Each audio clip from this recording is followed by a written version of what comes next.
এসে উপস্থিত থেকে ঘটনা শেয়ার করা সম্ভব হয় না। তাদের ঘটনাগুলো আমরা তখন চেষ্টা করি যে আপনাদের কাছে পড়ে শোনাবার। তেমন একটি ঘটনা পড়তে চাই। মঞ্জুর চৌধুরী আমাদেরকে এই ঘটনাটি পাঠিয়েছেন, তার সেই ঘটনাটি আমরা পড়ে শোনাচ্ছি। লিখছেন মঞ্জুর চৌধুরী, আমাদের বাসায় এক মহিলা পীর ভাড়া থাকতেন। আমরা জানতাম না যে মহিলা জিন সাধনা করতেন। আমরা প্রথমে দেখতাম মহিলার বাসায় প্রচুর মানুষ লাইন দিয়ে দেখা করতে আসতো। ডাক্তারের চেম্বারের বাইরে রোগীর ভিড়ের মতো অবস্থা।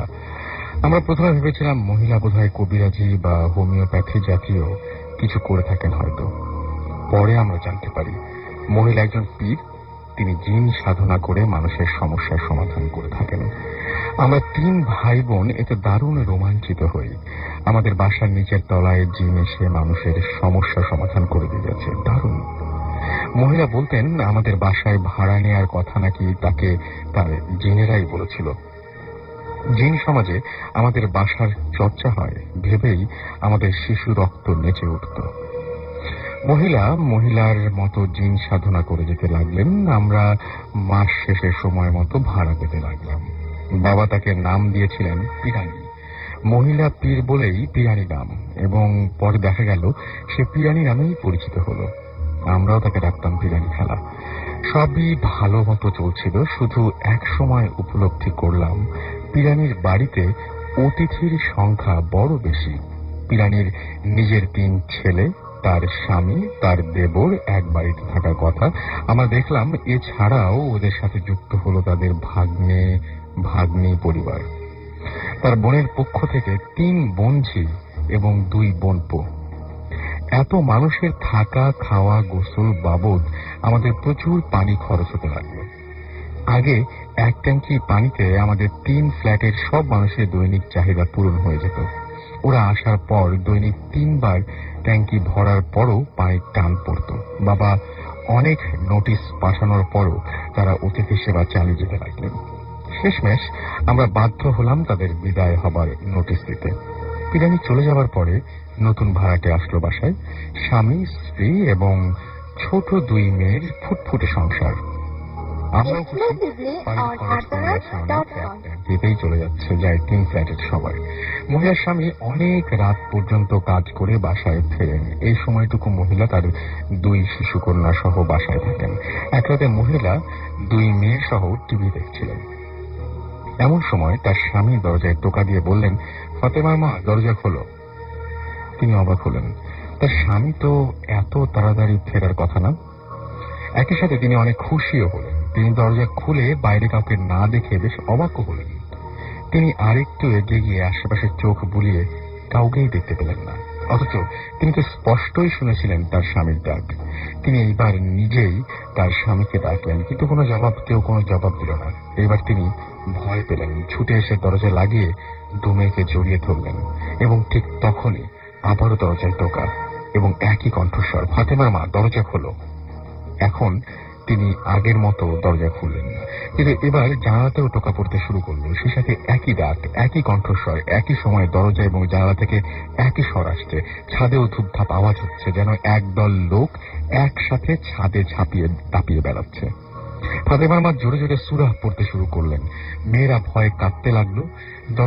দরজায় তখনও ধূপধাপ আওয়াজ এবং একসাথে একই ডাক, ফাতেমার মা, দরজা খোলো, ফাতেমার মা, দরজা খোলো। মহিলা অনেকক্ষণ দরজা খুললেন না। একসময় লক্ষ্য করলেন যে এখন আর দরজায় বা ছাদে আওয়াজ হচ্ছে না, তবে দরজায় সমানে ধাক্কা পড়ছে। তিনি ভয়ে ভয়ে নিজেকে সামলে ধীরে ধীরে দরজা খুললেন। এখন দরজার বাইরে তার স্বামী। স্বামী বিরক্ত করে জিজ্ঞেস করলেন, দরজা খুলতে এতক্ষণ লাগে, কি করছিল তোমরা? মহিলা স্বামীকে জড়িয়ে কেঁদে ফেললেন। মেয়েরাও বাবাকে জড়িয়ে ধরে কাঁদতে লাগলো। ভদ্রলোক কিছুই বুঝতে পারলেন না, অবাক হলেন। মহিলা ধীরে ধীরে নিজেকে সামলে নিয়ে পুরো ঘটনা খুলে বললেন। স্বামী খুব গভীর মনোযোগ দিয়ে পুরো ঘটনা শুনলেন এবং সকালে আমার মাকে জানালেন। মা পিরানিকে খবর দিলেন। মা জানেন এটা কেন হয়েছে, কারণ পিরানি যখন প্রথম আমাদের বাসায় এসেছিল তখন এলাকার কিছু মাস্তান এসেছিল তাদের কাছে জানা চাইতে। তিনি মাস্তানদের সাথে কোনো রকমের তর্কে যাননি, খারাপ ব্যবহারও করেননি। পরের দিন আমরা দেখলাম সকালে সব কয়টা সন্ধ্যা এসে তার পা ধরে মাছ যাচ্ছে। তারা নাকি সারা রাত ঘুমোতে পারেনি, তাদের বাড়িতে নাকি সারা রাত ধরে জেলেরা উপদ্রব করেছে। থালা বাসন, ঘরের আসবাবপত্র সব নিজে নিজেই মাটিতে আছড়ে পড়ে ভেঙেছে। পিরানিরা যেতে চায়নি, আমরাই নোটিশ দিয়ে তাদের তাড়িয়েছি। পিরানি এসে মার কাছে ক্ষমা চান।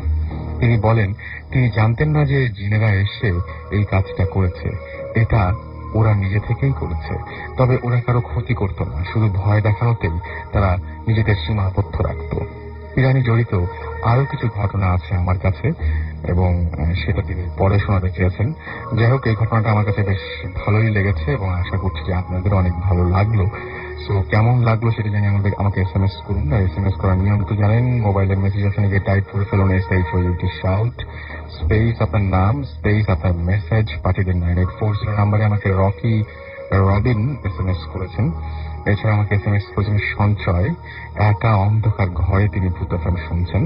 এছাড়াও আমাকে রাতিন SMS করেছেন এবং আমাকে তিনি বলেছেন যে হাউ আর ইউ, আমি সবসময় ভালো থাকি এবং সবসময় ভালো করে। সৌরভ লিখেছে এবং তার ওয়াইফ শ্রাবন্তী তারা আমাদের সঙ্গে রয়েছেন। রানা তিনি ফার্মগেট থেকে আমাদের SMS করেছেন এবং তিনি বলেছেন যে east and west both of them is the best. Okay, thank you so much. ইতি কল্যাণপুর থেকে আমাদের SMS করেছেন, লিখেছেন আসসালামু আলাইকুম, ভালো থাকো ভাইয়া, একা লাইট অফ করে ভূত FM শুনছি। বাহ, চমৎকার পরিবেশ। ইফাত আমাকে উত্তরা থেকে SMS করেছেন এবং বলেন কে আছো, এবং তিনি বলছেন যে আজকে অনেক ভয় হবে এবং সাথে সাথে অনেক মজা হবে। তিনি আশা করেন সমস্ত গেস্টরা থাকলে আমি হয়তো সেটা বলতেই পারতাম যে অনেকক্ষণ ধরেই সেটা হবে, আমি জানি না কতক্ষণ ধরে সেটা হবে। ফাহিম আমাদের লিখেছেন খিলগাঁও থেকে এবং তিনি বলেছেন যে তিনি বলেছেন রাসেল ভাই এসএমএসটা পড়ো, এবং তিনি এনজয় করছেন সেটাই তিনি জানিয়েছেন। মিল্টন নরসিংদী দাসপাড়া থেকে SMS করেছেন এবং তিনি বলছেন মনটা ভালো তো, কেমন আছো? আমি সবসময় ভালো থাকি, সবসময় ভালো করেন। নাহিদ হাসান আমাদের জামালপুর থেকে SMS করেছেন, লিখেছেন ভালো লাগছে, থ্যাংক ইউ সো মাচ যে আপনাদের প্রথম থেকেই ভালো লাগছে। রোহিত বরিশাল থেকে SMS করেছেন এবং তিনিও মানে ভালো লাগবে এরকম আশা করছেন। শম্পা নরসিংদী থেকে আমাদের SMS করেছেন বাবু বুলবুল, তারা দুই ভাই লাইট বন্ধ করে আমাদের সাথে আছেন। ঘোস্ট শাকিল জামালপুর হাই স্কুল থেকে তিনি SMS করেছেন, তিনিও একা ভূত FM শুনছেন। অরি আমাদের সাথে SMS করে জানিয়েছেন যে তিনি ভূত FM শোনা সবচাইতে বেশি ভালো লাগে।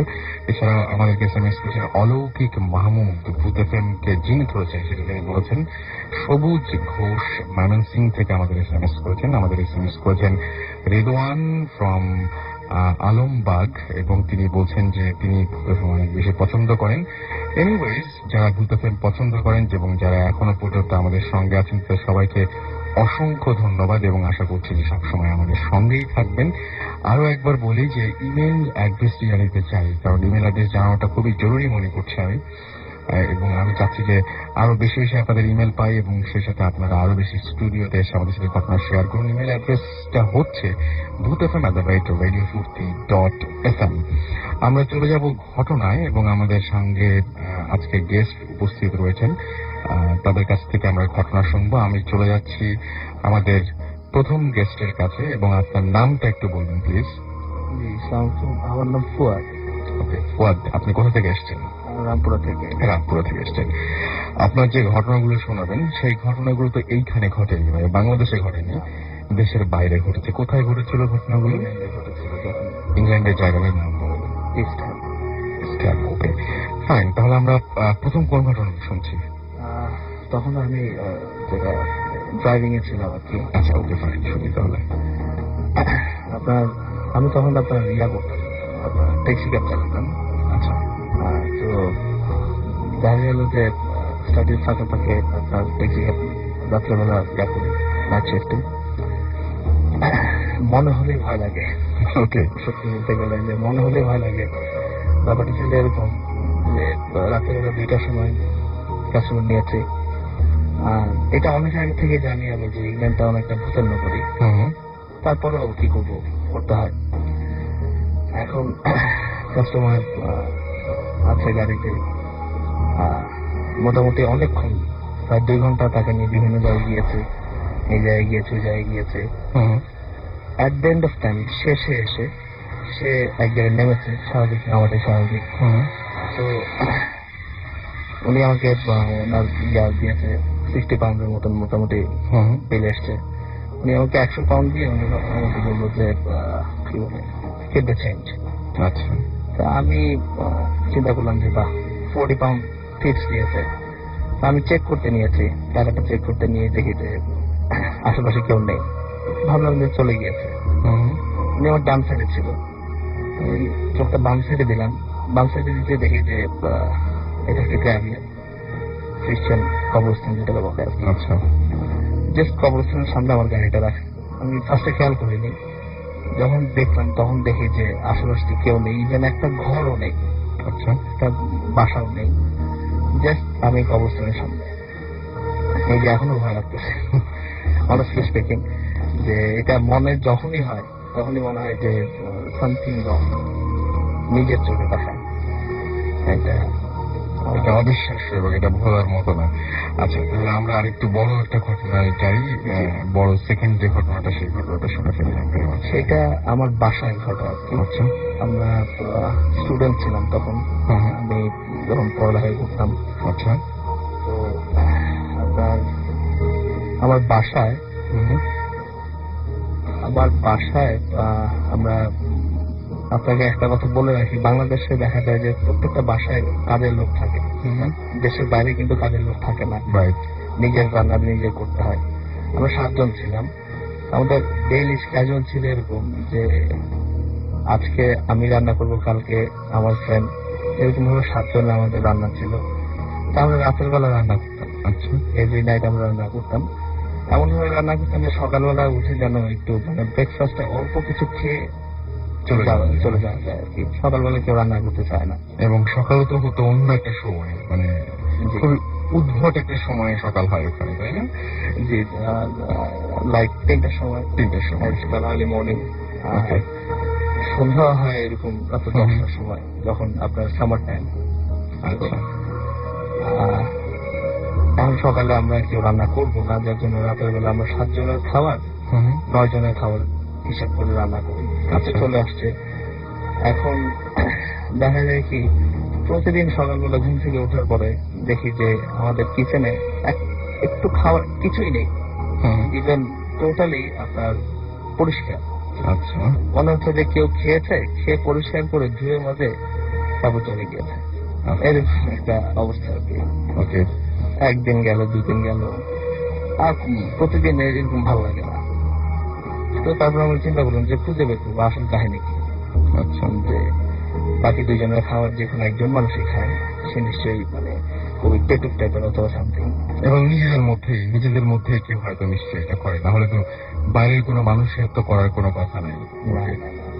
তো তারপরে আপনার চিন্তা করলাম যে এবার একটু বেশি রান্না করবো। আমি পার্সোনালি আমি একটু রাগ করে বললাম কি যে আজকে রান্না করলাম 10 জনের সেম জিনিস, এর পরের দিন দেখি যে তার খাওয়ার নেই। এর পরের দিন করলাম 12 জনের, বিরক্ত হয়ে গেলাম।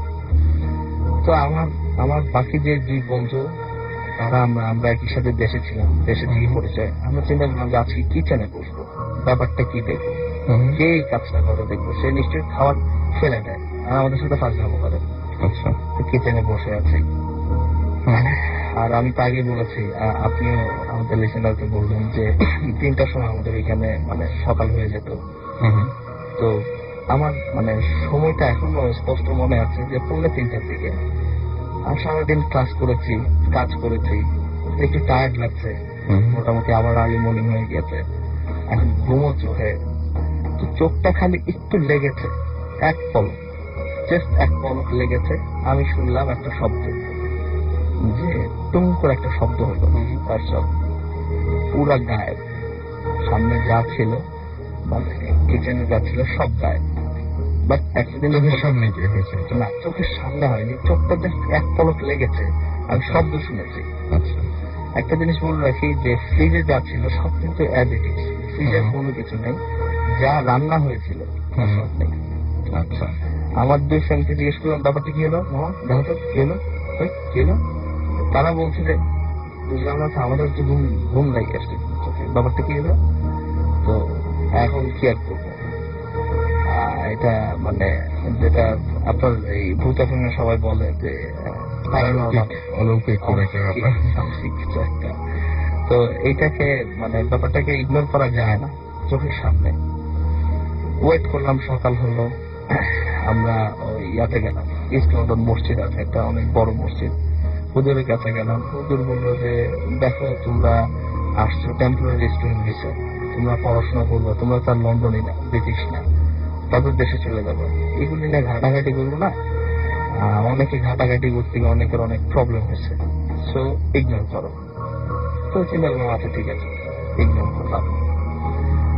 আর এছাড়া আরো 2 মাস পরে, মোটামুটি 10 উইকস পরে আরেকটা বড় একটা ঘটনা এই বাসায় ঘটে যায়। সেই ঘটনাটা আমরা পরে শুনবো, বাট এখানে ঘটনা তো এখানেই শেষ, এবং আমরা পরবর্তী আবারও আপনার কাছে ফিরে আসবো। মাঝখানে কিছু SMS করে ফেলে আমাদেরকে সাদাব SMS করেছেন, এবং আমাদেরকে তিনি শান্তিনগর থেকে SMS করেছেন। শুভ আমাদেরকে ঢাকা থেকে SMS করেছেন। আচ্ছা, আমাদেরকে SMS করেছেন ডেভিড, এবং তিনি বলছেন যে ফুয়াদের মতো ঘটনা আমিও শুনেছি, বাট ওটা ঘটেছিল ইংল্যান্ডের হলে। আচ্ছা, আচ্ছা, আমি ঠিক বুঝিনি যে ঘটনাটা যদি আপনি লিখে বসাতে পারেন খুব ভালো হয়।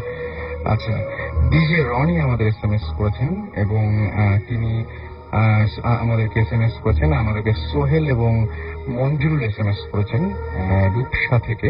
রূপসা আনন্দনগর থেকে। অলোক আমাদের SMS করেছেন, এবং তিনি বলছেন যে তিনি এনজয় করছেন। আর আমাকে SMS করেছেন ফয়সাল, এবং আমাকে আসিফ SMS করেছেন আমাকে অরিদ ইসলাম শামীম। এছাড়া আমাকে SMS করেছেন দেখতে পাচ্ছি আব্দুল মাতিন, এবং আমাদেরকে SMS করেছেন আব্দুল মাতিন, এবং তিনি বলছেন যে ভাইয়া, তিনি রাজশাহী ইউনিভার্সিটি থেকে SMS করেছেন। আর তিনি বলছেন যে পিরানির ঘটনাটা তার কাছে অনেক বেশি ভালো লেগেছে। ওকে, সজীব আমাকে SMS করেছেন। তিনি বলছেন যে আমার কাছে জিনের একটা ঘটনা আছে, যা শুরু হয়েছিল অ্যাকাউন্টিং এক্সাম থেকে আর আজ শেষ হলো। আচ্ছা, আপনি পুরো ঘটনাটা লিখে পাঠাতে পারেন, আমাদের ইমেল অ্যাড্রেস তো জানাই আছে আপনার। আমাকে খোকন SMS করেছেন, খোকন হিমেল মুস্তাকিম কাকন আর হাট রাজশাহী থেকে। এছাড়া আমাকে গলা কাটা বাপ্পি SMS করেছেন অপু, শুভ্র, সঞ্জয়, মেহেদি, মিহির। এছাড়া উদয় আমাদের SMS করেছেন। এছাড়া আমাদেরকে SMS করেছেন দেখতে পাচ্ছি এখানে ফুর্তি ফ্রিক, এবং তিনি বলছেন যে গেস্ট আসে নাই, গেস্টটাই এতক্ষণ গল্প বলছিলাম, আমি এতক্ষণ বলছিলাম না, আমি অনেক রকম গলায় কথা বলতে পারি না। যাই হোক, আমরা চলে যাব ঘটনায়। ইন দ্য মিন টাইম আপনারা আমাকে SMS পাঠান এত নাম্বার থেকে বা অন্য যে কোনো নাম্বার থেকে। টাইপ করুন SHOUT শাউট স্পেস আপনার নাম স্পেস আপনার মেসেজ পাঠিয়ে দিন 9840 নাম্বারে। আমরা আরেকটা ঘটনায় যাব, এবং এটা একটা অনেক দূরের ঘটনা, যার পক্ষে কোনোভাবে আসা সম্ভব না। তিনি এই ঘটনাটা আমাদের সাথে শেয়ার করেছেন। সেই ঘটনাটা আমি আপনাদের পড়ে শোনাচ্ছি। আমার কাছে আসলে দুটা পর ভালো ইন্টারেস্টিং ঘটনা রয়েছে। আচ্ছা, এই ঘটনাটা লিখছেন যিনি, তার নাম শাওন, এবং তিনি বলছেন I am Shaon from salt lake, Kolkata, West Bengal, India.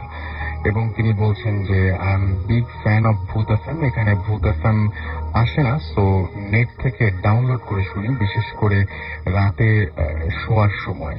আমার খুব ভালো লাগে এই রকম একটা কোনো রিয়েলিটি শো, এবং রেডিও এখানে সেটা হয় না। আর আমার অ্যাকচুয়াল বাড়ি বাংলাদেশের ব্রাহ্মণবাড়িয়াতে, যদিও আমি কখনো বাংলাদেশ যাইনি। আমার একটা স্টোরি আছে বলার মতো, এবং এটা এখানে বলছি। জানি না আপনাদের ভালো লাগবে কিনা, ভালো লাগলে শোনাতে পারেন, এবং কখনো বাংলাদেশে এলে নিশ্চয়ই আসার চেষ্টা করবো স্টুডিওতে। আমি যে ঘটনাটি বলবো সেটা আমার জীবনে ঘটে যাওয়া একটা ঘটনা, তবে জানি না এটা অলৌকিক বা প্যারানর্মাল বা ভৌতিক কিছু কিনা। আমি বাই প্রফেশন একজন ইঞ্জিনিয়ার। আমি আমার ইঞ্জিনিয়ারিং করি ব্যাঙ্গালোর, সাউথ ইন্ডিয়া থেকে, এবং আমি হোস্টেলে থাকতাম। আমি একমাত্র বাঙালি ছিলাম হোস্টেলে। আমার বেশিরভাগ ফ্রেন্ড ছিল সাউথ ইন্ডিয়ান, যারা বাংলার বও বোঝে না।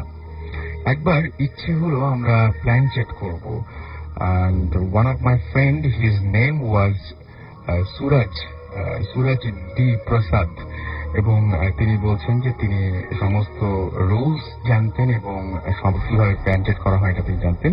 So started according to his instruction, এবং খানিকক্ষণ পর হি সেড যে স্প্লিট এসে গেছে। If you ask anything, whatever you want you can ask. আমরা এখানে আমরা আমরা আমরা একে একে জিজ্ঞেস করা শুরু করলাম। আমি প্রথমে কিছু জিজ্ঞেস করিনি, এবং I asked Suraj that shall I ask any question in Bengali? He said yes, you can. অর্থাৎ তিনি জিজ্ঞেস করেছিলেন যে আমি কি বাংলায় কিছু জিজ্ঞেস করতে পারি কিনা। তখন সুরাজ যেটা উত্তর দিয়েছিল যে হ্যাঁ, তুমি জিজ্ঞেস করতে পারি। এবং আমি জিজ্ঞেস করলাম তোমার নাম কি। এটা একটা একটা বোর্ড ছিল, সেখান থেকে নেমটা পেলাম এবং সেই নামটা জানালো দীপ্তি। আমি আবার কোশ্চেন করলাম কি করে মারা গেলে। বোর্ডে অ্যান্সার এলো অ্যাক্সিডেন্ট।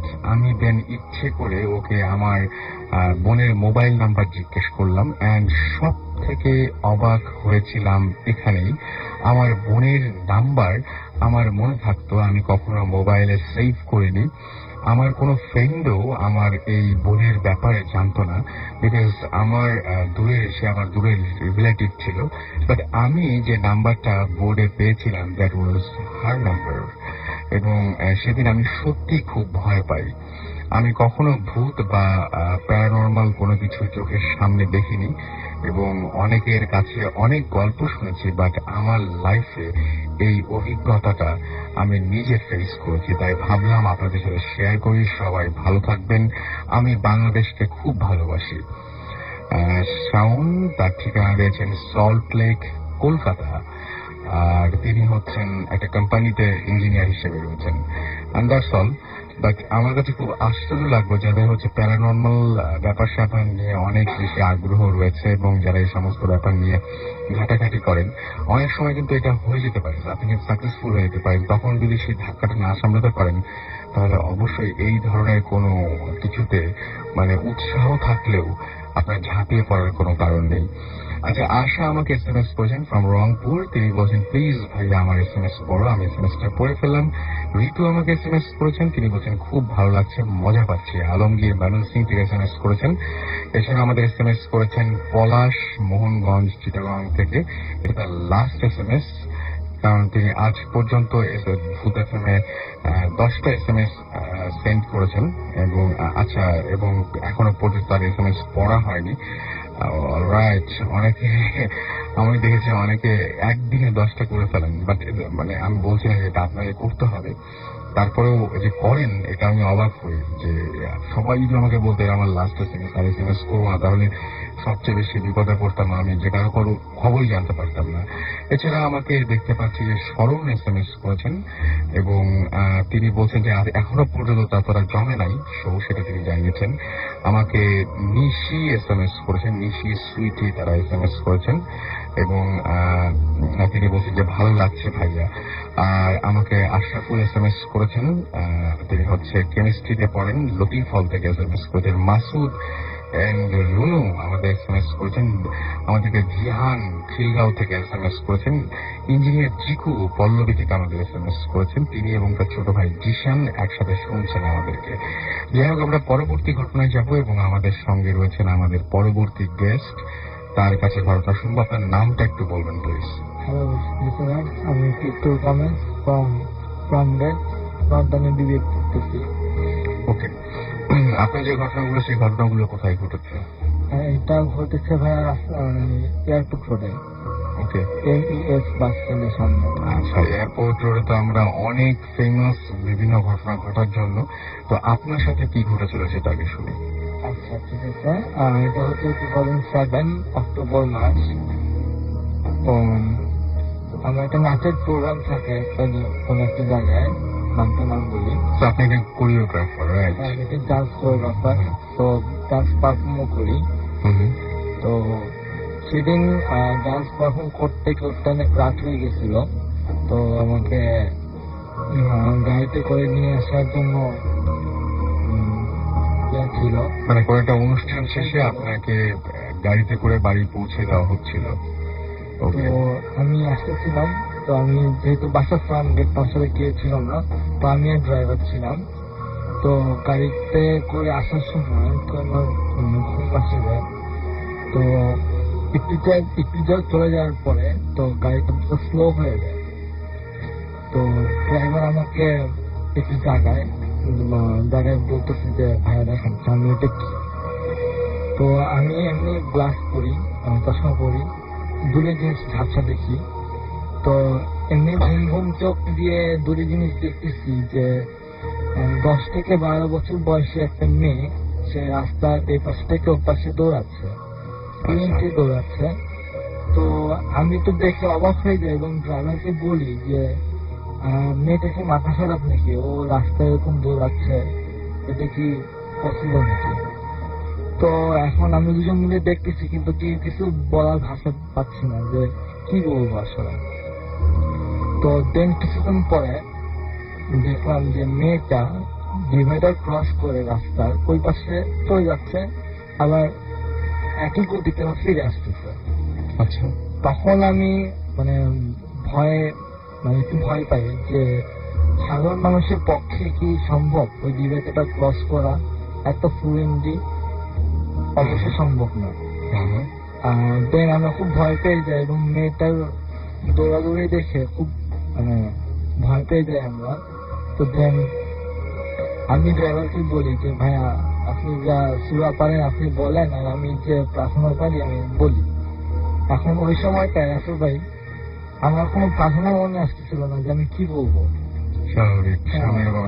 মানে আপনি বলছেন যেটা রাস্তার এ পাশ থেকে ও পাশে, দ্যাট মিনস একটা উঁচু ডিভাইডার আছে, সেই ডিভাইডার থেকে অতিক্রম করে একটা বাচ্চা মেয়ে সে এ পাশ থেকে ও পাশে যাচ্ছে। ওই তো একই লেভেলে এবং সে ফ্লুয়েন্টলি ভাসতেছে মনে হচ্ছে। আচ্ছা, মানে উড়ে উড়ে গেলে যেরকম হয় কোনো বাধা বিঘ্ন না পেরিয়ে যেমন চলে যায় এক পাশ থেকে আরেক পাশে, ওরকম ভাবে যাচ্ছে। আচ্ছা। এবং মেয়েটা দেখলে স্মোকি টাইপের অ্যাশ কালারের ফ্রক ছিল মনে আছে, আর চুলগুলা ছাড়া ছিল। আচ্ছা, খুব বিদঘুটে টাইপের একটা চেহারা আর কি। আচ্ছা। তো দেন ওই প্রার্থনা করার পরে এখন ওই ড্রাইভার ভাইও সুরা টুরা পড়লো, পরে আমাকে ফুল দিল, নিজের গায়ে দিল। সে আবার আমাকে বললো যে ভাই ভয় পান না, আমাদের গাড়িতে সুরা লেখা আছে, তো কোনো কিছু আমাদের কাজ করতে পারবে না। তো আমরা এরকম চোখ বন্ধ করে বসেছিলাম প্রায় 5-6 মিনিট, আল্লাহর নাম স্মরণ করতেছি বা গডের নাম স্মরণ করতেছি আমরা দুজনে মিলে। তো একটু পরে চোখ খুলে দেখি নাই, জিনিসটা রোডে নাই, ওটা গায়েব হয়ে গেছে। দেন আমি বললাম যে ভাই আমাকে তাহলে নিয়ে চলান, আমার পরীক্ষা আছে, আমার যেতে হবে বাসায়। তো ড্রাইভার পরে আমাকে বাসায় পৌঁছে দিতে বললো যে আসলে আমি এতদিন শুনছি এই ঘটনাটা, কখনো দেখি নাই, বাট আজকে দেখলাম। যে আমাকে জিজ্ঞাসা করলাম যে আসলে কি শুনছেন, আমি তো কখনো এরকম এক্সপিরিয়েন্স আমার হয় নাই, তো কি শুনছেন বলেন আমাকে। ড্রাইভারটা বললো যে আজ থেকে প্রায় ওই সময়টা থেকে 2007 থেকে প্রায় 8 থেকে 9 বছর আগে ওই মেয়েটা বলা হয় যে রাস্তায় গাড়ি চাপা খেয়ে মারা গেছে। তো মারা যাওয়ার পরে তার দাফন কাফন নাকি সেরকম ভাবে করা হয় না। আচ্ছা। তো এই জন্য নাকি তার অতৃপ্ত আত্মাটা সবসময় ওই রোডে দেখা যায় এবং অনেক অ্যাক্সিডেন্টও হয় ওই মেয়েটাকে দেখার পরে বা মেয়েটাকে বাঁচানোর জন্য। সময় মনে করে মেয়েটা মানুষ, হ্যাঁ, আচ্ছা, ওকে বাঁচানোর জন্য ওকে বাঁচাতে গিয়ে নিজের অ্যাক্সিডেন্টের সম্মুখীন হয়। আচ্ছা, ওকে। তো এই ছিল কাহিনী, এবং আপনার এই কাহিনীটা উত্তরায় খুব কাছাকাছি বনানী থেকে এয়ারপোর্টের মাঝামাঝি কোনো এক জায়গায় ঘটনাটা ঘটেছে, রাইট? ওকে, ওকে। সো যারা এই রাস্তায় গাড়ি চালাচ্ছেন তারা সাবধানে চালাবেন। আর এই ঘটনাটা আসলে আমরা এরকম এয়ারপোর্ট রোড নিয়ে আমি নিজেও আমার ফ্রেন্ডের কাছেও শুনেছি, তার কাছেও এরকম ঘটনা ঘটেছে। এখানে অনেকে এসেছেন, তারা ওই রাস্তাটা সম্পর্কে অনেক কিছু বলেছেন। এবং আমি যে কয়দিন উত্তরায় গিয়েছি, আমি খুব বেশি যাই না এবং খুব ঘন ঘন যাওয়া হয় না, বাট যে কয়েকদিন গিয়েছি এটা আমার সামনেই পড়েছে কিনা আমি জানি না। আমি দেখেছি যে বিভিন্ন জায়গায় উত্তরের ওই মোটামুটি ওই জায়গাটার মধ্যে বিভিন্ন জায়গায় বিভিন্ন সময় দেখেছি যে গাড়ির কাঁচ পড়ে আছে। তো এটা এটা এটা এটা খুব একটা আজব ব্যাপার যে এরকম কেন হবে। বাট অনেকেই বলেন, অনেকে, আমি এই এই এই ঘটনাটা যে উনি যেমন বলেন যে একজন পিচ্চি মেয়ে দেখেছেন, অনেকে বলেন যে কয়েকজন বৃদ্ধ মহিলাকে দেখেছেন, এরকম নানান রকমের নানান কিছু ওই রাস্তায় দেখা যায় বলে আমি শুনেছি। যাই হোক, আমার কাছে বেশ কিছু SMS রয়েছে আরো। মেহের আফরোজ ইশিকা, তিনি লিখেছেন, আমি আর আমার আম্মু অনেক মজা করে শুনছি, ভালো লাগছে। Thank you so much. Akib Manikganj থেকে আমাদের SMS করেছেন। মনিকা আমাদের SMS করেছেন। মনিকা SMS করে বলেছেন যে ভাইয়া আমার SMS পড়লেন না। এছাড়া আমাদের মেহের আফরোজ ইশিকা আছে, তার SMS টা একটু আগে পড়েছি। মিঠু শিকদার আমাদের SMS করেছেন মুন্সিগঞ্জ থেকে, এবং মাইজান অ্যান্ড মিম আমাদের SMS করেছেন। তারা দুজন মিলে একসাথে ভূত FM শুনছেন এবং আমাদের SMS পড়তে বলেছেন। এছাড়া আমি দেখতে পাচ্ছি যে রাজন উত্তরা থেকে আমাদের SMS করেছেন। নয়ন মিরপুর 2 থেকে SMS করেছেন এবং তিনি ভূত FM শুনছেন, সাথে শিমুলও শুনছে, সেটা জানিয়েছেন। আর আমাকে রুশিল অ্যান্ড বর্ণ SMS করেছেন বিনোদপুর রাজশাহী থেকে। সাইফুল ধানমন্ডি থেকে SMS করেছেন। মাসুদ পারভেজ তিনি চিটাগং থেকে SMS করেছেন এবং তিনি বলছেন যে ভূত ফেরার ঘটনাগুলো তার ভালো লাগছে। রিয়াজ রাজশাহী থেকে SMS করে বলছেন রাসেল ভাই খুব ভয় লাগছে। এছাড়া আমাদের দেখতে পাচ্ছি সজল, আগে নামটা লিখবেন অনেকে। হাই রাসেল ভাই, আমি লিটন মিরপুর থেকে। এত কিছু দরকার নাই, লিটন তারপরে মিরপুর। আচ্ছা, যাই হোক, দুজন মামা ভাগ্নে দুজন মিলে ছাদের উপরে বসে শুনছেন। সজল তিনি আমাদের সাথে রয়েছেন। আসিফ চাঁপাইনবাবগঞ্জ থেকে লিখেছেন এবং আমাদেরকে এছাড়াও বর্ষা লিখছেন, SMS করেছেন। আচ্ছা, আমাকে আসিফ চাঁপাইনবাবগঞ্জ থেকে বলছেন লাস্ট উইকে আমি বলেছিলাম যে একটা ঘটনা বলবো, সেই ঘটনাটা বলার জন্য বলেছেন। আমি ভুলেই গেছিলাম যে ঘটনাটা ঘটেছে। বাট এবং খুবই অদ্ভুত ব্যাপার যে আমার সাথে আমি যখন প্রথম ভূত FM শুরু করি, সেটা ছিল 2010। তখন কিছু ঘটনার সম্মুখীন আমি হতাম। বাট ভূত FM করার ফলেই হয়তো আমার ভয় কেটে গেছে নাকি, মানে যেহেতু ওনাদের নিয়ে প্রোগ্রাম করি সেহেতু হয়তো ওনারা আমাকে ডিস্টার্ব করে না, নিজেদের লোক মনে করেন, এরকমও হতে পারে। বাট আমার এই লাস্ট যে বছরটা গেল 2011 এবং 2012 এই পর্যন্ত আমার কোনো ধরনের কোনো ঝামেলা হয়নি। বাট কয়েকদিন আগে, আমি লাস্ট ভূত FM করার কয়েকদিন আগে, খুবই স্বাভাবিক একটা ঘটনা, শুনে হয়তো অত মজা লাগবে না, বাট আমি ভয় পেয়েছিলাম। কারণ আমি এই ধরনের ঘটনা কেউ পাঠালে হয়তো সিলেক্ট করতাম না আমরা। তারপরেও বলছি, তো আমি বাসায় মোটামুটি সাধারণত যে সময় ফিরি সেটা অনেক রাত হয়েছে। তো সেদিন মোটামুটি রাত না, অত বেশি রাত হবে না, আমি মোটামুটি একটু আর্লি ফিরেছিলাম। তখন কয়টা হবে, রাত 8টা, এবং 8টার দিকে, 8টা সন্ধ্যায় বলবো, রাত বলা ঠিক হবে না। তো যাই হোক, ওই সময় ফিরেছিলাম আমি। আমার এটুকু মনে আছে যে আমি ফেরার কিছুক্ষণ পরে এশার আজান হচ্ছিল। তো আমি সাধারণত যেটা হয় যে এরকম ইলেকট্রিসিটি না থাকলে আমি উপরে উঠি না, নিচে ওয়েট করি, এবং বাসার কেউ যদি না থাকে তাহলে ওঠার চেষ্টা করি না আর কি। বাসার কেউ ফিরলে তারপরে তাদের সঙ্গে নিয়ে তারপরে উপরে ওঠার চেষ্টা করি। তো আমি মোটামুটি সেই প্রতিদিনের মতোই আমি উপরে উঠলাম এবং উপরে উঠে বসলাম। বসার পরে তারপরে আমি জাস্ট ঘরের মধ্যে না বসে, যেহেতু ঘরগুলো আরো বেশি আমার কাছে অনিরাপদ মনে হয়েছিল, আমি আমার ড্রয়িং রুমে বসেছিলাম বেসিক্যালি। এবং যেহেতু ইলেকট্রিসিটি চলছে না, আমি যখন একা থাকতাম তখন সবসময় যেটা করতাম যে আমি সবসময় টেলিভিশন চালিয়ে ঘুমাতাম। তো এখন তো কোনো উপায় নাই, আসলে ইলেকট্রিসিটি নাই। সো আমি যে কোনো কিছু জ্বালাবো বা কোনো কিছু নিয়ে আসবো ঘর থেকে, সে ধরনের কোনো মানে ইচ্ছা হচ্ছে না এবং অস্বস্তি বোধ করছি না। এই যে অস্বস্তি বোধ আমার হয়নি লাস্ট 2 ইয়ার্স, আমার এরকম অস্বস্তি বোধ হয়নি। আমি একা তারপরে অনেকদিন থেকেছি, বাট সেদিন মনে হচ্ছিল যে কোন একটা ঝামেলা আছে ওই দিনটার মধ্যে, এবং অন্য দিনের মতন সেটা মনে হচ্ছিল না মোটেই। আমার মনে হচ্ছিল যে এই দিনটা সবচাইতে অন্য সবগুলো দিনের থেকে আলাদা। হঠাৎ করে আমি বসে খেয়াল করলাম যে হ্যাঁ, একটা সাউন্ড আসছে, বাট সেই সাউন্ডটা ঠিক পরিচিত কোনো সাউন্ড না। যেমন আমি শুনেছি অনেকেই ভূতফিল্মে আসে বলে যে নুপুরের শব্দ পান। আমারটা ঠিক যেটা হচ্ছে সেকেন্ড যে বেডরুমটা, সেই বেডরুমের ভেতর থেকে হঠাৎ করে একটা আওয়াজ আসছে যে একজন মানুষ যদি পায়ের গোড়ালি দিয়ে মেঝেতে অনেক জোরে আঘাত করে তাহলে দুপ দুপ সাউন্ডটা হবে, এইরকম ধরনের একটা দুপ দুপ সাউন্ড হচ্ছিল। এবং তার সাথে ঠিক নুপুর না, তবে মনে হচ্ছিল পায়ে কিছু একটা আছে, সেটা ঠিক নুপুরের সাউন্ড না। কারণ ওই দুপ করে বলার সাথে সাথেই মানে তার সাথে ঠিক তালে তাল মিলিয়ে আরেকটা সাউন্ড শোনা যায়।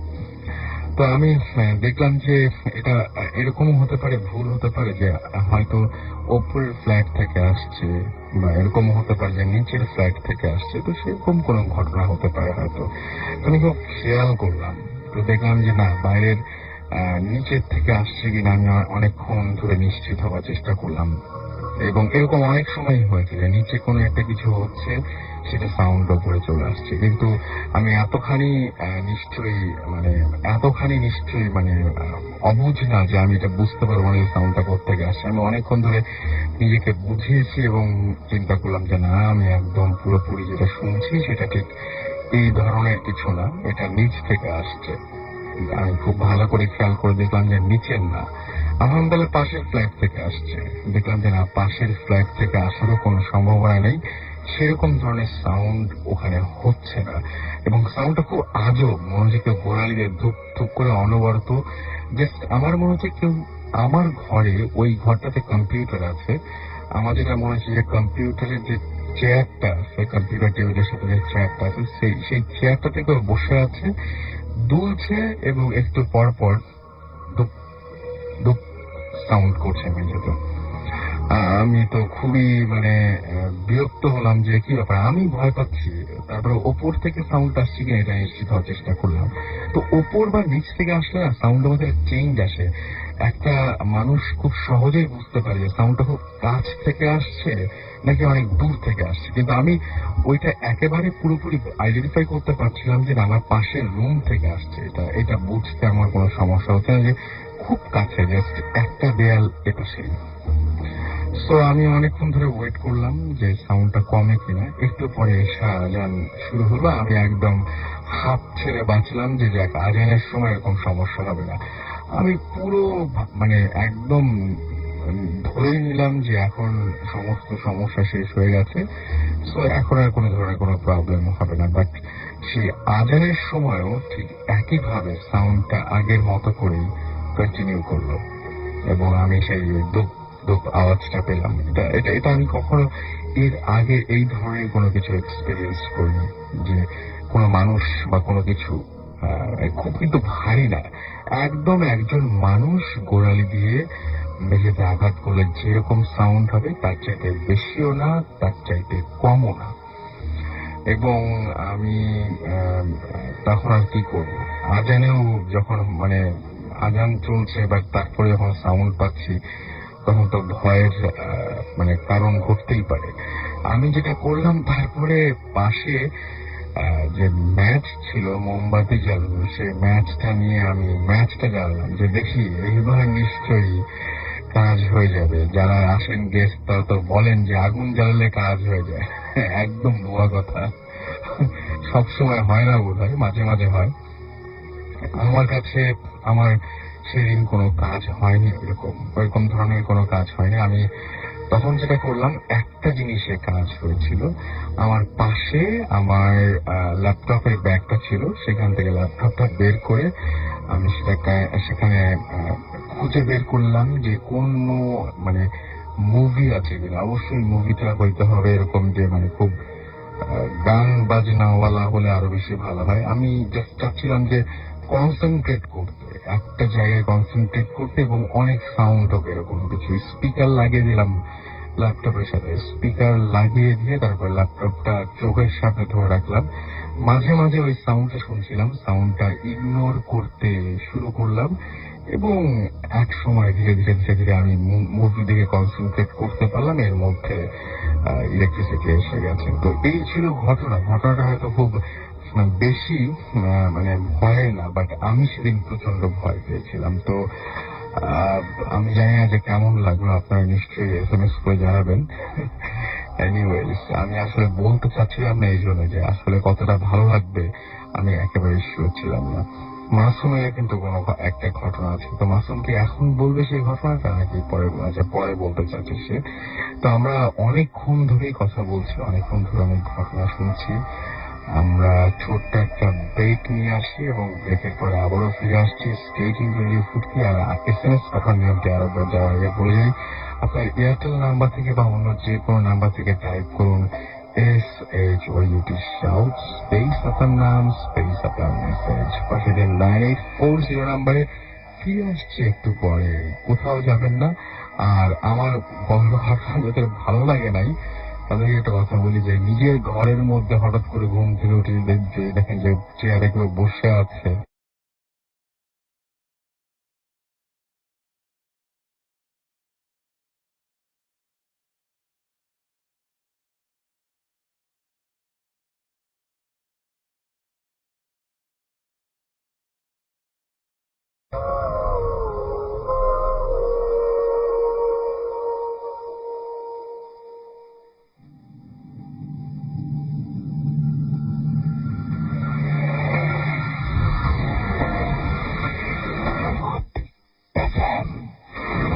haunted by Airtel.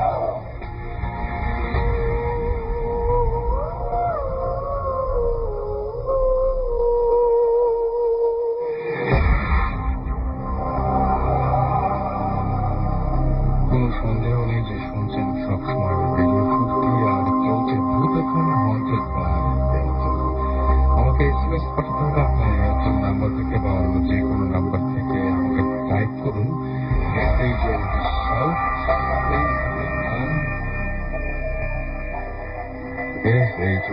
SHOUT space আপনার নাম স্পেস আপনার মেসেজ, পাঠিয়ে দিন 9840 নাম্বারে। এরপরে আমি কিছু SMS করে ফেলতে চাই। তন্ময় উত্তরা থেকে SMS করেছেন এবং তিনি লিখেছেন যে আমরা 4 ফ্রেন্ড একসাথে লাইট অফ করে স্পিকার দিয়ে শুনছি, এনজয় করছি। এবং তিনি বলছেন যে এয়ারপোর্টে হাজি ক্যাম্পে তারা থাকেন এবং তারা সেখান থেকে আমাদের SMS করেছেন। চিটাগাং থেকে আমাদের SMS করেছেন রিকু এবং তিনি বলছেন যে ব্রাদার আমার অনেক ভালো লাগছে ভূত এফএম শোনা এবং অনেক এনজয় করছি। অনেকে আমাদের SMS করেছেন ভাইয়া ছাদে একা বসে শুনছি, ভালো লাগছে। আসিফ ঢাকা থেকে লিখেছেন যে ইলেকট্রিসিটি ছাড়া লাউড স্পিকারে লাইন কিভাবে দেওয়া যায়। মহান আসিফ, আমি আপনাকে বলি যে লাইন দেওয়া যায়। আপনার আপনি তারপরে তো আপনার আমার কথা মানে আপনি তো একেবারে আমার যেটা মনে হচ্ছে ভুল ধরার জন্য বসে আছেন। আপনি একটা কাজ করুন, করে একটা কম্পিউটার মার্কেটে চলে যান এবং সেখানে গিয়ে বলুন যে ল্যাপটপে কারেন্ট না থাকলেও কিভাবে স্পিকার কানেক্ট করা যায়। আপনার যদি কোনো সন্দেহ থাকে আপনাকে সেখানে আপনি পেয়ে যাবেন মার্কেটে। মার্কেটে এসে খোঁজ খবর পেয়ে যাবেন এবং আমার কাছ থেকে পাওয়ার চাইতে আপনার মার্কেট থেকে পাওয়া ভালো হবে সেটা। এবং এবং আমার মনে হয় যে আপনার অবশ্যই যাওয়া উচিত, না হলে আপনার মাথা থেকে এটা বের হবে না। এবং আপনি মোটামুটি ভুল ধরতে শুরু করেছেন। সো আমি খুবই মানে অবশ্যই অবশ্যই আপনাকে মানে সাধুবাদ জানাই। আপনার ভবিষ্যৎ উজ্জ্বল আমার মনে হচ্ছে। হ্যাঁ, যে মাসুম বলছে যে টেকনোলজি থেকে আপনি অনেক পিছিয়ে আছেন। যাই হোক, আমি শান্তা, মিম, রশনি, ঝিলিক, আসমা তারা সবাই আমাদের সঙ্গে রয়েছেন এবং খুব এনজয় করছেন সেটা বলছেন। এবং তিনি বলছেন যে ঘটনাটা আজও কোন ঘটনাটা ভাই। আচ্ছা, আমাকে লিখেছেন ফারজানা, লিখেছেন যে লালমাটিয়া মহিলা কলেজ হোস্টেল থেকে এবং তিনি বলছেন প্লিজ ভাইয়া SMS-টা পড়ো, এটা আমার লাস্ট SMS। আচ্ছা, আপনার লাস্ট SMS-টা পড়ে ফেললাম। হ্যারি লিখেছেন ভাইয়া এটা আমার ফার্স্ট SMS। রাজশাহী SMS কি পড়েন না? রাজশাহী SMS তো পড়ি, আরো বিশ্বাসতার জন্য, আরো বিশ্বাসী মানে আরো আরো বেশি মানে সঠিক উত্তর পাওয়ার জন্য আপনি রাজশাহীবাসীকে জিজ্ঞেস করে ফেলতে পারেন। উপল শান্তিনগর থেকে লিখেছেন, ভাইয়া আমি 2 বছর আগে ছাদ থেকে একবার পড়ে গিয়েছিলাম। আচ্ছা, এবং যে জায়গায় পড়েছিলাম ঠিক সেই জায়গায় বসে এখন ভূত FM শুনছি, কি চমৎকার। আচ্ছা, মুন্না এবং রীতা তারা লিখেছেন যে আচ্ছা, তারা লিখেছেন মাতুয়াল মাতুয়াল নাকি এটা মাতুয়াইল, মাতুয়াইল হবে বোধহয়, মাতুয়াইল থেকে লিখেছেন যে রাসূল ভাইয়া হোয়াটসঅ্যাপ, আমি এবং আমার বউ একসাথে ভূত FM শুনছি এবং তারা ভূত FM অনেক পছন্দ করেন সেটা জানিয়েছেন। এবং তিনি বলছেন যে আমার ঘটনাটা ভালো লেগেছে, থ্যাংক ইউ সো মাচ, প্রশংসা পেয়েছি আমি। কি আশ্চর্য, রিকি গোমেজ আমাকে SMS করেছেন যে ভাই আমি এয়ারপোর্ট রোডে থাকি, এখানে জব করি, আমি অনেক দিনই দেখেছি এই রোডে এক জায়গায় অনেক গাড়ির প্রবলেম হয়। ওকে, আমাকে রুম্পা রুবেল রাজশাহী থেকে SMS করেছেন এবং তিনি বলছেন এখন অনেক রাত মেঘ ঢেকে আছে এবং ইলেকট্রিসিটি নাই, আমরা ছাদে এবং তিনি বলছেন যে আহ, এখন ভূত FM'র সাথে রয়েছেন, সেটা মনে হয় বোঝাতে চেয়েছেন, পরের কথাগুলো বুঝি নাই। লুবনা বাসাবো থেকে আমাকে লিখেছেন যে ভাইয়া তোমার ঘটনা শুনে অনেক ভয় পেয়েছি। আরে আমি তো প্রশংসা করে শুরু করেছি। Okay fine. বৃষ্টি আমাকে লিখেছেন ঢাকা থেকে যে ভাইয়া আমি আমার ছোট বোনের সাথে ভূত FM শুনছি, খুবই ভয় লাগছে। আচ্ছা, আমাকে এছাড়া ফ্র্যাঙ্কেস্টাইন SMS করেছেন শেরে বাংলা মেডিকেল কলেজ বরিশাল থেকে যে আমি মানুষের হাড্ডি নিয়ে শুয়ে আছি আর ভূত FM শুনছি, আর বাকি থাকলো না কিছু। শশী ময়মনসিং থেকে লিখেছেন ভাইয়া আল্লাহর কাছে অনেক শুক্রিয়া যে আপনার কিছু হয়নি। আসলে ব্যাপারটা হচ্ছে কিছু একটা যে হয়েছে জন্য বলতে পারলাম কিছুটা বলার মতো, বাট আমি চাই না যে এরকম ঘটনা ঘটুক, তবে অনেকের সাথে ঘটুক কিন্তু ক্ষতি না হোক সেটা চাই, তাহলে অনেক ঘটনা আমি পাবো আর কি। একদম স্বার্থপরের মতো কথা বলছি। তামান্না গুলশান থেকে লিখেছেন আমি হসপিটালে মাদার ইন লয়ের ডিউটি দিচ্ছি আর ভূত FM শুনছি আর ভয় পাচ্ছি, দোয়া করি যে আপনার মাদার ইন ল অনেক দ্রুত সুস্থ হয়ে ওঠেন এবং আপনি ভূত FM এর সঙ্গে আছেন এই অবস্থার মধ্যে জেনে ভালো লাগলো যে অ্যাটলিস্ট ভূত FM আপনার সঙ্গে রয়েছে। আমাকে ডিএম রবিন আমাকে SMS করেছেন, ইয়াসিন SMS করেছেন, আরো অনেকে SMS করেছেন, তবে এই ফাঁকে SMS পড়ার ভাগে আমি একটা ঘটনা বলে শোনাতে চাই আপনাদেরকে এবং এই ঘটনাটাও বেশ অন্যরকম। লিখছেন আমার নাম মোস্তফা, মিরপুর 14 নম্বরে থাকি, আমি বেশ কয়েকটি ঘটনা জানি। ইতিপূর্বে আমি একটি ঘটনা ভুল ক্রমে ভৌতিকটির কাছে পাঠিয়ে দিই। আমি 2 তারিখ বাংলাদেশ ছেড়ে ইউএন মিশনে যাচ্ছি বলে। আচ্ছা, তিনি হচ্ছে এই জন্য আমাদের এখানে আসতে পারবেন না। আচ্ছা, ঘটনায় আসা যাক। ঘটনাটি আমার হাউস টিউটরের কাছে শোনা। আমার বাড়ি বাগেরহাট সদরে অবস্থিত। আমার হাউস টিচার তার বাড়ি ছিল বাগেরহাট এবং বাগেরহাটের অন্তর্গত হেদায়েতপুর নামে একটি গ্রামে। ঘটনাটি সেখানকার, তাদের গ্রামে একজন ডাক্তার ছিল। তিনি অত্র গ্রাম সহ আশেপাশে বেশ কয়েকটি গ্রামে রোগী দেখতেন। তার যথেষ্ট নাম ডাক থাকায় ডাক্তার হিসেবে যথেষ্ট সুনাম ছিল তার, এবং তিনি রাত বিরাতে সে কারণে তিনি রাত বিরাতে গ্রামে গ্রামে রোগী দেখতে যেতেন।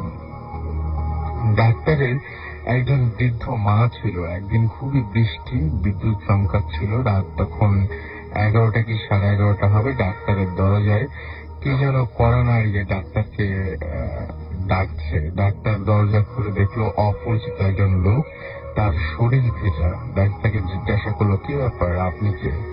লোকটি বলল আমার বাড়ি অমুক গ্রামে, আমার মা খুবই অসুস্থ, আপনি যদি দয়া করে আমার সাথে যান। এবং আমার মনে হয় এই ঘটনাটা আগে একবার পড়েছিলাম, সো এই ঘটনাটা আমি ভুল করে সিলেক্ট করেছি, সরি। আমি সেটা পড়ছি না, আমরা বরং আমাদের গেস্টের কাছে ঘটনায় চলে যাই। আমাদের সঙ্গে রয়েছেন আমাদের যে প্রথম যে ঘটনা শেয়ার করেছিলেন সেই গেস্ট, এবং তার কাছে আমি চলে যাব এবং তার নেক্সট আরেকটা ঘটনা আছে যেটা খুব ভয়ঙ্কর। একটু কাছে গিয়ে আসতে হবে মাইক্রোফোনের কাছাকাছি। আপনার নেক্সট ঘটনাটা আপনি বলুন। সমস্যা বলো। সেই ঘটনা সেই বাসায় আমার মানে ওই বাসাটাই ছিল একটা হোটেল। আপনি যে জায়গার ঘটনা বলছিলেন সেটা দেশের বাইরে, লন্ডন তো না, ইংল্যান্ডের কোন একটা শহরে। তখন বদরে ছিল। আচ্ছা বদরের শেষ প্রান্তে আর কি। আচ্ছা তো এইটা ছিল আর কি আমার ফ্রেন্ডকে নিয়ে। আচ্ছা আহ, একবার মানে একটা পার্টিতে গিয়েছিলাম, ক্যাজুয়াল একটা পার্টিতে আমরা 7 জন একসাথে গিয়েছি। লাইক উইকেন্ড আমরা এনজয় করবো। পার্টিতে গিয়ে লাইক কথা কাটাকাটি হচ্ছিল। এখন এক পর্যায়ে একজনের সাথে একজন একটু ঝগড়া লেগে যায়। একটা কথা বলে রাখি এখানে যে দেশের বাইরে মানে যখন বাবা মার থেকে অনেক দূরে থাকে, একটা ছেলে যখন অনেক দূরে থাকে, ফ্রেন্ডরা একটু স্ল্যাং ইউজ করে। বাবা মা নিয়ে স্ল্যাং স্পেশালি ইংল্যান্ডে কেউ সহ্য করে না। তো সেইখানে মানে স্ল্যাং ইউজ করেছিল। আমার ফ্রেন্ড বলেছে যে তুমি স্ল্যাং ইউজ করো না, আমার এটা ভালো লাগে না। তারপরে একটু রাগানোর জন্য আরো 2-4টা স্ল্যাং ইউজ করেছে। একদম টাইম মানে ঝগড়া মানে হাতাহাতিতে চলে যাচ্ছিল। বড় ভাইরা ছিল, সে বাড়িতে ছিল, বড় ভাইরা মানে সলভ করে দিয়েছে। এখন সকাল হয়েছে, সকালবেলা আমাদের কারোই মানে কোনো কাজ ছিল না অথবা কোনো ক্লাসও ছিল না, টোটালি উইকেন্ড। এখন আমরা মানে 5 জন একসাথে বাস থেকে বের হয়ে গিয়েছি। বাসায় শুধুমাত্র সেই চলছিল যে মানে স্ল্যাং খেয়েছিল আর কি। আচ্ছা মানে যে ভিক্টিম, তো সে ছাড়া বাসায় কেউ ছিল না। এছাড়া আমরা বাসার যারা মেম্বার ছিলাম আমরা সবাই বাইরে ছিলাম। আমার সাথে আমাদের ফ্রেন্ড ছিল, তারপরে আরো 2 জন ছিল, আমরা সব মিলে 5 জন সারাদিন বাইরে ছিলাম। আচ্ছা বিকেল বেলা বাসায় আসি। যখন বাসায় আসি তখন দেখি যে বাসার কোনো কিছুই গোছানো না, সবকিছুই অগোছানো। লাইক কম্পিউটার আপনার মনিটর উল্টার পরে আছে, ল্যাপটপ উল্টার পরে আছে, আপনার কি বলে ডাইনিং টেবিল সেটা উল্টানো। কোনো কিছু ভাঙা না, জাস্ট মনে হচ্ছে যে 2-3 ঘন্টা মনে হয় ধস্তাধস্তি সামথিং কিছু একটা হয়েছে। কোনো কিছুই গোছানো না, কাগজ উল্টানো, সবকিছু উল্টানো। ইভেন বেডশিট বেডে নেই, বালিশ সেটাও সেখানে নেই, বিছানায় নেই, মাটিতে পড়া, ফ্লোরে পড়া। তো সব ঘর খালি, শুধুমাত্র আমার ওই ফ্রেন্ড রাতের বেলার যে ভিকটিম ছিল, আই মিন যে অ্যাক্সিডেন্ট হয়ে গেছিল, তো সে তার ঘরে গিয়ে দেখি যে তার ঘরে সে বসা, ব্লিডিং হচ্ছে, মানে তাকে কেউ হিট করেছে। গিয়ে জিজ্ঞেস করলাম মামা কি এসে, মামা কি এসে, তোমার কি সমস্যা কি? তো সে কিছুই বলছে না, মানে সে অবাক। শুধু একটা কথা বলছে যে মামা জানো জনি না দুপুরবেলা আসছে, আইসা আমার বলতেছে তুই না আমার মারে গালি দিবি, আমার বাবারে গালি দিবি, এবার দেখ। মানে যে খুব ভয়ানক একটা চেহারা, চোখগুলি বড় বড়, চোখ লাল, এমন একটা অবস্থা। তা আমি তাকে বললাম যে মামা এটা তো রাত্রেবেলায় শেষ হয়ে গেছে, এখন তুমি আমি সরি, রাতের বেলা তো তোমার কাছে সরি বলছি। আমাদের বড় ভাই ছিল জিতু ভাই, তো এছাড়া আরো অনেক বড় ভাই ছিল। তো বড় ভাই তো সবাই মিটিয়ে দিয়েছে, মামা থাক বাদ দাও। তো সে বলছে যে না, তোমার গালি দিতে হবে, নাহলে আমি তোমার হিট করবো, আমি তোমার মারবো। তো বলতেছে দেখ বাদ দে বাদ দে, বলতে বলতে শুধু একটা চর মেরেছে তাকে। আচ্ছা। এই চরেই তার মানে গালের এক সাইড, লাইক খুদ দিয়ে যদি মানে কাউকে হিট করা হয়, ছিঁড়ে দেওয়া হয়। ছিঁড়ে দেওয়া হয়, তখন যেই অবস্থায় ঠিক সেইভাবে তার পুরো গালটা ছিঁড়ে গেছে। প্লাস ব্লিডিং হচ্ছে, ব্লিডিংটা আমার হাতে লেগেছে। আমি যখন তাকে চেক করতে গিয়েছি যে আসলে কি কি অবস্থা, তার বিছানায় ছিল, তার বালিশে ছিল, ইভেন তার আপনার টি শার্ট, তার জার্সি, কোনো জায়গা বাদ ছিল না আর কি। মোটামুটি একটা অংশ পুরো ব্লিডিং। আর এখন মানে আমি একটু পার্সোনালি ভয় পেয়ে গেছি যে সেটা আমার সাথে, প্লাস আমার সাথে আরো দুইজন ছিল। আমি আমার ওই দুই বন্ধুকে জিজ্ঞেস করতেছি এটা কিভাবে সম্ভব, দেখা তো। সে বলতেছে তারে মারা হয়েছে, আর যে মারছে সেটা আমার সাথে, সারাদিন আমার সাথে। তা বলতেছে যে এখন এগুলি চিন্তা করো না, এখন ওরে ঠিক করো, বিকজ ওটা আমাদের ফ্রেন্ড, সবাই ফ্রেন্ড। তো সে তো তার এখানে ব্লিডিং যেহেতু হচ্ছে, অ্যাম্বুলেন্স কল করতে হবে। আমি তাকে জিজ্ঞেস করলাম যে তুমি কি পুলিশ ফোন করছো, বিকজ পুলিশ ফোন করলে, পুলিশ যদি কল করে, পুলিশ যদি আসে, তাহলে এটা একটা প্রবলেম হয়ে যাবে। হবে যেহেতু ঘরের ব্যাপার, আমরা ঘরে সলভ করবো।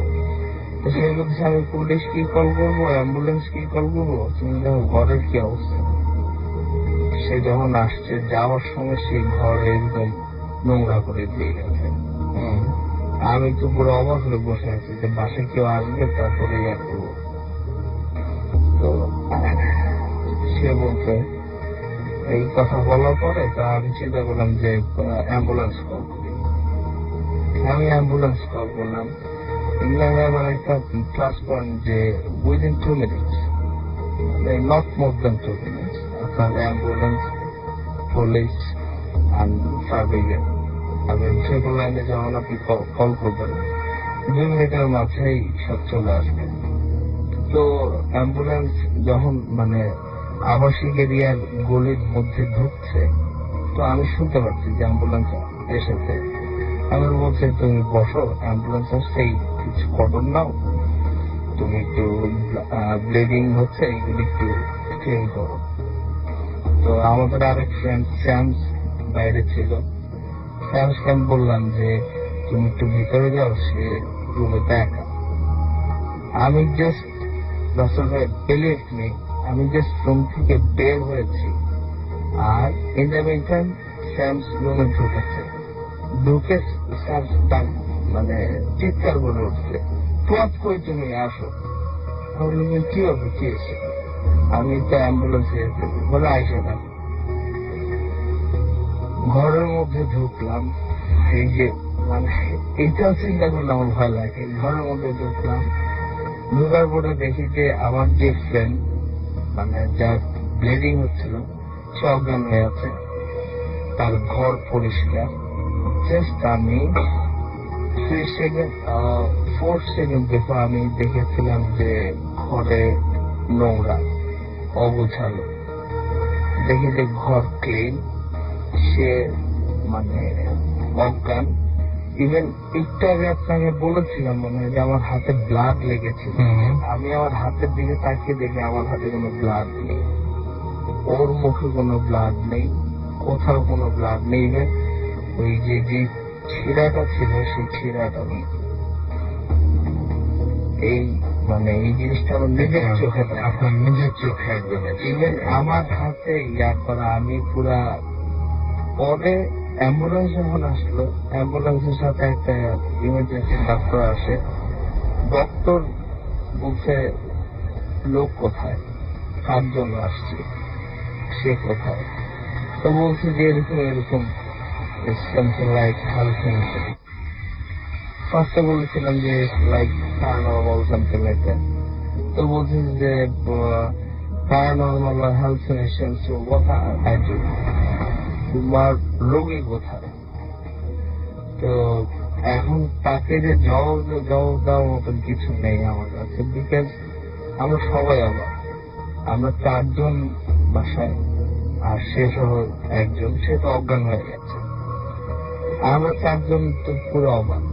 এখন যে ডাক্তার, সে আরো ওয়ার্নিং করে গেছে যে নেক্সট টাইম যদি তোমরা এরকম মানে ট্রিপল লাইনে ফোন করে উল্টা পাল্টা কিছু করো, দেন আমি কিন্তু শুরু করবো বললে ডাক্তার চলে গেছে। যেহেতু ভাইকে ফোন দিলাম, তারপর শাহিন ভাই আছে আরেক বড় ভাই, ওনাকে ফোন দিলাম। তারপরে আমি যেখানে মানে পার্ট টাইম জব করতাম, আমাদের ম্যানেজার, তাকে ফোন দিলাম যে ভাই এই অবস্থা, 2 মাস আগে থেকে তো এরকম একটা উল্টা পাল্টা হচ্ছেই। এখন তো দেখা যাচ্ছে যে এটা, তখন চিন্তা করেছিলাম যে মালের উপর দিয়ে যাচ্ছে যা, বাসা ভাড়া সবার কমে যায়। কমে যায়, বাসা ভাড়া কম, সেটা একটা ব্যালেন্স করা গেল যে যাক ওই দিক দিয়ে কম, এদিক দিয়ে একটু বেশি, অ্যাজ ইউজুয়াল ব্যালেন্স। এখন তো জানার উপর দিয়ে যাচ্ছে। ইভেন একটা কথা বলি, আমার ওই ফ্রেন্ড কিন্তু স্টিল অজ্ঞান, তাকে মানে সজাগ করার মানে সাহস আর আমাদের মধ্যে নেই। বিকজ আমরা নিজেরাই খুব মানে ভয়ের মধ্যে আছি। জাস্ট ওয়েট করছি যে জিতু ভাই কখন আসবে, বিকজ উনি আমাদের বড় ভাই ছিল, আমাদের মানে লাইক গার্ডিয়ান টাইপ। আচ্ছা, উনি আমাদের সবকিছুতে উনি থাকে। তো জিতু ভাইকে বললাম যে আপনি, উনি কাজে ছিল, উনি ছুটি নিয়ে চলে আসছে। তো তারপরে জিতু ভাইকে উনি আমাদের বললো যে চলো ওই মসজিদে হুজুরের কাছে গেলাম। হুজুর বললো যে আপনারা না 2 মাস আগে আসছেন, 2 মাস আগে আপনাদের বলছি বাসা চাচ্ছে, এত দেরি করলাম কেন, কারণ বুঝেন। তো তারপরে চিন্তা করলাম যে না, বাসা ছেড়ে দিব। আমাদের ল্যান্ডলর্ড যিনি আছেন, ওনাকে ফোন করলাম। উনি বললো যে পাকিস্তানি, উনি খুব ভদ্রলোক, উনি বলেছিল আগে যে এরকম আমার বাসাটা হন্টেড, আর এটা প্রায় 150 থেকে 200 বছর আগের বাসা। ইভেন গভর্নমেন্ট লিস্টে যে বাসায় কোনো মানে আপডেট করতে পারবে না, যা আছে তাই।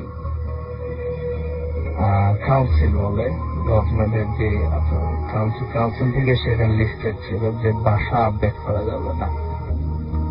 তো বাড়িওয়ালাকে ফোন দিলাম, বললাম যে তোমরা বাসা ছেড়ে দিব। আর সন্ধ্যা, আমি আগে বলেছি যে সামার টাইমে ইংল্যান্ডে সন্ধ্যা হয় 10টায়, আর নর্মাল টাইমে সন্ধ্যা হয় লাইক আপনার কি বলে এটা 4টা-5টায়। তো ওই সময় সামার টাইম ছিল, এরকম 9:45টার সময় সন্ধ্যা যখন হয়েছে, তখন আমার ফ্রেন্ডের মানে জ্ঞান ফিরেছে। ইভেন মানে পুরো কাহিনী শোনার পরে জিতু ভয় পাচ্ছিল শুধু একটা কারণে, যে ইংল্যান্ডে হিটার আছে প্রত্যেকটা বাসায়। আপনাকে একটা ইনফরমেশন দেই যে হিটার গুলি লোহার পাইপের হয়, লোহার পাইপ দিয়ে তারপরে লোহার উপর ইয়া করে ভিতরে পানি থাকে। তো পানিটা হিট হয়ে এটা পুরো ঘরটাকে ওয়ার্ম করে। এটা কোনোভাবে কোনো মানুষের পক্ষে সম্ভব না 1 ইঞ্চি নড়ানো। আমি দেখেছিলাম, আমরা বাকি 3 জন দেখেছিলাম যে ঘরের 3টা হিটার মানে একদম মানে এমন ভাবে নড়ানো যে এটা কেউ ভেঙেছে, পাইপ ভাঙেনি, বাট এটা কেউ নড়িয়ে রেখেছে। সেই নট পসিবল। এইটা শোনার পর জিতু ভাই নিজেও ভয় পেয়েছে। থাকবো, ও যদি আজকে সারা রাতে না উঠে, সকালবেলা আবার অ্যাম্বুলেন্স কল করে ওরে হাসপাতালে নিয়ে যাব, বিকজ কি না কি হয়। তা সে অটোমেটিকলি সে সজাগ হয়েছে। সজাগ হয়ে এমন একটা ভাব যে খুব টায়ার্ড, সারাদিন কাজ করেছে, এক্সট্রা জব করেছে, এখন মানে সে ঘুমিয়েছিল, খুব তাড়াতাড়ি উঠেছে, এমন একটা ভাব। But খুব ফ্রেশ মাইন্ডে। এই যে এতক্ষণ যে যা কিছু হয়েছে কিছুই তার মনে নেই। তো তাকে সে জিজ্ঞেস করছে, কি হলো ভাই, তোরা না বললি যে রাতের বেলা আসবি, এখন দেখি সবাই বাসায়, ব্যাপার কি? তো তারপরে জিজ্ঞেস করলাম, তুমি লাস্ট টাইম কখন ফোন করছিলে?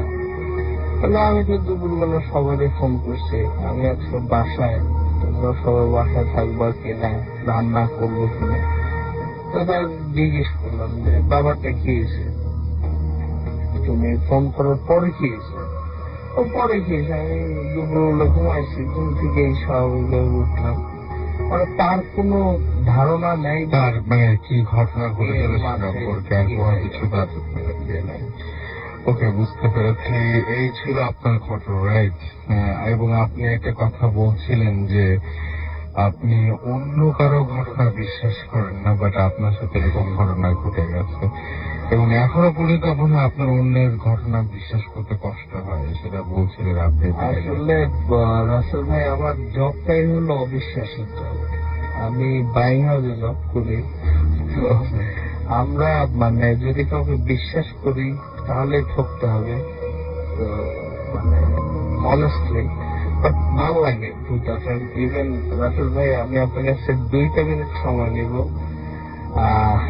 যারা লিসেনার আছে তাদের বলবো একটা এসএমএস করার জন্য আপনাকে, বিকজ আমি পার্সোনালি যখন আপনার ভূতা ফিল্ম শুনি ভয় লাগে, খুব ভয় লাগে। ভয় লাগার জন্যই ভূতা ফিল্ম, যার জন্য আমি শুনি। ইভেন আমার মা মানে সবসময় বলে যে তুই কেন শুনিস, তাতে যখন ভয় পাস তুই কেন শুনিস। আর অনেকের শুনি যে এই সিটটাতে বসে মুখকে থ্যাংকস দে, তুমুকে থ্যাংকস দে, আর আমি এই সিটে বসে শুধু আপনাকে থ্যাংকস দিই ভাই। ভয় লাগে দেখে আমি এখানে এসএমএস করতে বলবো। এটা আমি পার্সোনালি মানে আমার একটা অপিনিয়ন যে আপনার অনুষ্ঠানটাকে 2টার জায়গায় 3টা করা যায় কিনা। না, সেটা সম্ভব না। আমরা যারা আছি, আমরা যারা লিসেনার, আমরা সবাই আপনাকে কি এসএমএস করি, এটা সম্ভব কিনা আমাদের তো চাহিদা আছে। আমি শুনতে চাই 3টা পর্যন্ত। Okay, thank you. Okay, you most welcome. আমরা পরবর্তী ঘটনায় যাব এবং আমি আরো একবার জানিয়ে দিই যে আপনারা শুনছেন সবসময় রেডিও ফুডটি চলছে, ভূত এফএম হন্টেড বাই এয়ারটেল। আজকের শো যদি কেউ আনফরচুনেটলি মিস করে থাকেন তাহলে আপনি এয়ারটেল এম রেডিওর সাহায্য নিতে পারেন এবং এয়ারটেল নাম্বার থেকে ডায়াল করতে পারেন 4040, সিলেক্ট করুন চ্যানেল 22। দেখবেন যে একের পর এক এয়ারটেলের একের পর এক যে সমস্ত এপিসোড গুলো আছে সেই এপিসোড গুলো আপনার কাছে চলে আসছে। যে এপিসোডটা আপনি মিস করেছেন বা যে এপিসোডটা আপনি আবারও শুনতে চান সেটা আপনি চাইলেই শুনতে পারবেন। অ্যান্ড ভূত এফএমে যে টিউনটা প্লে করা হয় সেই টিউনটা আপনি চাইলেই কলার টিউন বা মাই টিউন হিসেবে সেট করতে পারেন। আর সেজন্য আপনাকে যেটা করতে হবে, টিউনের কোড নাম্বারটা মনে রাখতে হবে। আমি খুব আস্তে আস্তে বলি, আমার নাম্বারটা মনে রাখুন। And the code is 92125. আপনি মাত্র একটা এসএমএস পাঠিয়ে এটা অ্যাক্টিভেট করতে পারেন এবং আপনাকে সেজন্য করতে হবে যেটা, সেটা হচ্ছে মেসেজ অপশনে গিয়ে টাইপ করতে হবে সিটি, তারপরে স্পেস দিয়ে 92125 এবং এটা পাঠিয়ে দিতে হবে 3123 নাম্বারে। আমি দেখতে পাচ্ছি আমাকে অনেকে এসএমএস করেছেন, আমাকে এসএমএস করেছেন তপু এবং মাদ্রাসা রোড স্টাফ কোয়ার্টার থেকে, এবং আমাকে এসএমএস করেছেন এছাড়াও আখি এবং সাগর তারা মারাত্মক ঢাকা থেকে SMS করেছেন। পলাশ গ্যান্ডারিয়া থেকে আমাদের SMS করেছেন। আমাদেরকে ইয়াসিন SMS করেছেন। এছাড়া আমাদেরকে রুশো বর্ণ দিয়া মিরপুর মির্জাপুর রাজশাহী থেকে SMS করেছেন। জকি খান ধানমন্ডি থেকে SMS করেছেন এবং তিনি আমাদেরকে শুনছেন সেটা জানিয়েছেন। সরি। এছাড়া আমি দেখতে পাচ্ছি যে আমাদেরকে তানভীর SMS করেছেন। তা আমার কাছে সাউন্ড ফাইল রয়েছে যেটা অনেক দূর থেকে এসছে। তো আমি এখন চাচ্ছি যে আপনাদেরকে সেই সাউন্ড ফাইলটা শোনাতে, দেখুন কেমন লাগে সেই সাউন্ড ফাইলটা। এবং মাসুম আপনাদের জন্য সাউন্ড ফাইলটা প্লে করছেন। এত দূর থেকে সেটা এসছে। আচ্ছা, নামটা তিনিই বলুক, তার পরিচয় তিনিই দিন। বাট এত দূর থেকে এসছে, তার স্টুডিও আসা সম্ভব না। তো আপনারা যদি এরকম দূরে থাকেন, তারা কিন্তু ইচ্ছা করলে এরকম সাউন্ড ফাইল তৈরি করে আমাদেরকে ইমেল করতে পারেন। আমাদের অ্যাড্রেস তো জানেনই, ভূতফম@radio40.fm। এখানে আপনি ইচ্ছা করলে এই ধরনের সাউন্ড ফাইল পাঠিয়ে দিতে পারেন। আমরা শুনি সাউন্ড ফাইলটি।